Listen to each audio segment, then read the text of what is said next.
but so the danger is like I'm looking within myself to understand this passage, and I get Yeah, myself into trouble. And yeah, this conflicts with like what you're saying is like it's so important to have that time to like read the Bible. Like that's a good practice, yeah. but it's also hard for us to understand what we're reading Yes. sometimes. Of course. And that's why, I mean, you can see around my study here, most of the books around these shelves are either commentaries on different books of the Bible or discussions of particular themes or whatever. And the reason they exist is because they all do need that help. Just like the Ethiopian eunuch. How can I understand this unless somebody helps me? So Philip says, okay, let me explain. Here's Isaiah 53. Here's how it works.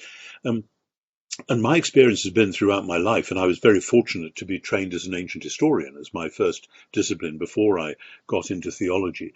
Um, my experience has been that the more you understand the meaning of the texts in their own context, the more the thing springs to life.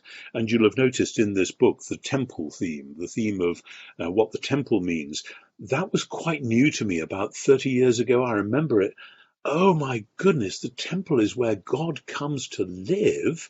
And then more recently realizing God comes to live in the temple because actually that's what he intends to do with the whole creation. And the temple is an advanced sign of that. And unless you've learned to think like a first century Jew, then the temple just becomes, oh, it's a religious building. It's rather like a church. And no, it's not like a church. It's quite different. It means something different.